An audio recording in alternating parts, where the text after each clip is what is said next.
تو بہت سے ایسے لوگ ہوں گے جن کو آپ کو پتہ لگے گا کہ جو اللہ سے صرف دنیا ہی مانگتے رہتے ہیں. یا اللہ میری جاب اچھی کر دے, یا اللہ میرا بزنس اچھا کر دے, یا اللہ ہمیں گھر اچھا دے دے, یا اللہ میری امیگریشن کرا دے, یا اللہ مجھے گاڑی اچھی دے دے, یا اللہ ہمیں اچھی جگہ پہ گھر دے دے. تو کیا یہ ساری دنیا کی دعائیں ہیں؟ اب میں یہ نہیں کہہ رہا کہ دنیا کی دعا مانگنا کوئی غلط بات ہے, ٹھیک ہے مانگیے, اللہ تعالیٰ حلال طریقے سے وسعت سے یہ سب چیزیں نعمتیں عطا فرمائے, لیکن اپنی آخرت کی دعاؤں کے اوپر بھی فوکس کرنا ہے. اور ترجیح اگر دینی ہے تو زیادہ دعائیں آخرت کی کرنی ہیں اور تھوڑی دعا دنیا کی, کیونکہ دنیا خود بھی تھوڑی ہے اور آخرت ہمیشہ کی ہے. تو جو جتنی ہے اس کے حساب سے اس کو ویٹیج دینا, اس کے حساب سے اس کو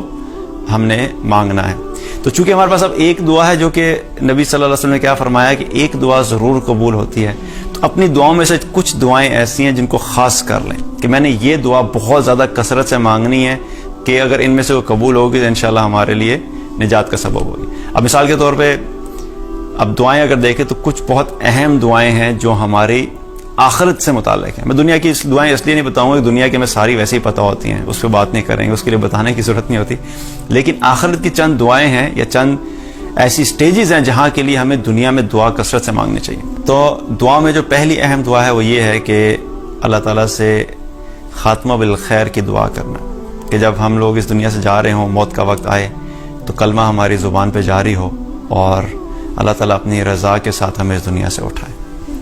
مثال کے طور پہ اللہ سے یہ دعا کرنا کہ اللہ قبر میں ہمارا جو سوال جواب ہوں گے اس میں ہمیں ثابت قدم رکھنا,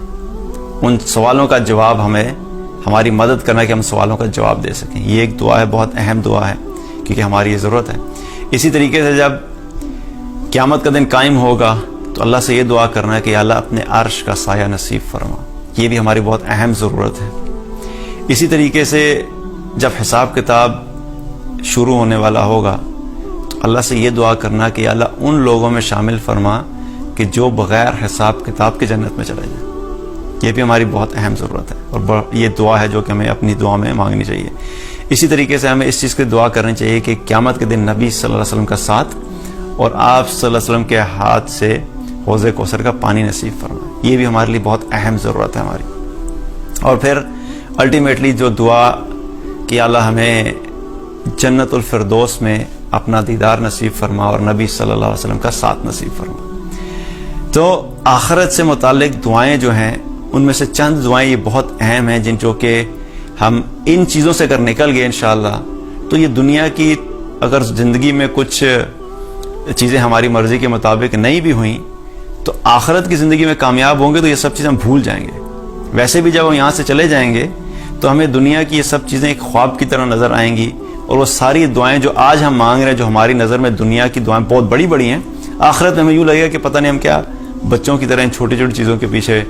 جو ہے نا وہ اپنی خواہشات لے کے چلتے رہتے تھے اور اللہ سے وہ مانگتے رہتے تھے. اس وقت ہمیں احساس ہوگا کہ کاش ہم نے ان چیزوں کے لیے دعائیں کر لی ہوتی اور آج ہمارے لیے آسانی ہوتی. تو آخرت کی دعاؤں کے اوپر زیادہ سے زیادہ فوکس کرنا ہے. اور دعا کے اعتبار سے ویسے تو اللہ تعالیٰ سے کسی بھی وقت دعا کی جا سکتی ہے. اللہ تعالیٰ نے اس کے بارے میں کوئی لمٹ نہیں رکھی کہ نہیں مجھے تم نے 5 بجے سے لے کے 7 بجے تک پکارو گے تو ٹھیک ہے, اس کے علاوہ میں بزی ہوتا ہوں. اللہ تعالیٰ ہماری دعائیں سننے کے لیے ہر وقت ہماری دعا سنتے ہیں اور ہر وقت اللہ تعالیٰ ہماری دعاؤں کا جواب دیتے ہیں. لیکن کچھ ایسے اوقات ضرور ہیں جن کے بارے میں نبی صلی اللہ علیہ وسلم نے فرمایا اور حدیث سے ہمیں پتہ لگتا ہے کہ وہ خاص اوقات ہیں جن میں اللہ تعالیٰ بالخصوص دعاؤں کو قبول کرتا ہے. انہی میں سے ایک وقت کیا ہے جو سب سے اہم وقت ہے اور رمضان کے اعتبار سے وہ ہمارے لیے آسان بھی ہے. وہ کیا ہے کہ سحری سے کچھ دیر پہلے کا وقت, رات کا آخری حصہ جسے کہا جاتا ہے. اس حصے میں کیا ہوتا ہے, اللہ سبحانہ تعالیٰ پہلے آسمان پہ ہوتا ہے اور اللہ تعالیٰ اپنے پکارنے والوں کی پکار کو سنتا ہے, اور جو شخص اللہ سے مغفرت طلب کرتا ہے اللہ اس کی مغفرت کرتا ہے, جو شخص اللہ سے رزق طلب کرتا ہے اللہ تعالیٰ اس کو رزق عطا کرتا ہے. تو یہ وقت وہ ہے جو کہ بڑا اہم وقت ہے. اس میں ہمیں کوشش کرنا چاہیے کہ زیادہ سے زیادہ دعا کریں,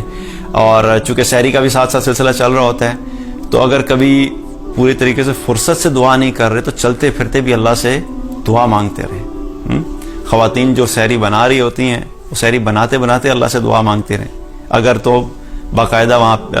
تہجد کا اہتمام نہیں ہو پایا یا صرف بہت تھوڑا سا وقت ملا تو اس وقت کو بھی یوٹیلائز کیا جائے کہ سحری تیار کرتے ہوئے بھی اللہ سے دعا مانگتے جائیں, اور سحری کھانا شروع کریں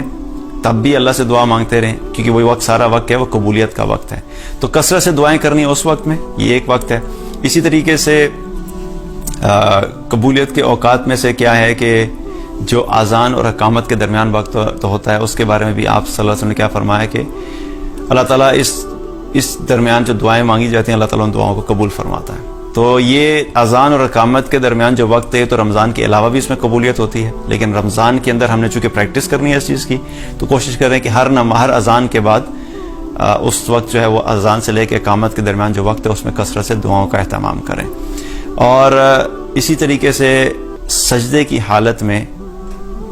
جو انسان ہوتا ہے وہ اللہ کے سب سے قریب ہوتا ہے. تو جب اللہ کے سب سے قریب ہیں تو اس حالت میں بھی کثرت سے دعائیں کرنا, تو بالخصوص جب نوافل کا اہتمام کریں تو نوافل میں سجدے کی حالت میں اللہ تعالیٰ سے کثرت سے دعائیں کرنی ہیں. تو ان سب چیزوں کا انشاءاللہ ہم نے دعا کے اعتبار سے اہتمام کرنا ہے تاکہ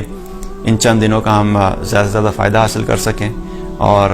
پھر یہی چیزیں ہماری زندگی میں ہماری عادت بھی بن جائیں, اور اللہ تعالیٰ ہمیں توفیق دے کہ ہم رمضان کے بعد بھی ان تمام اعمال کو کرنے والے ہوں.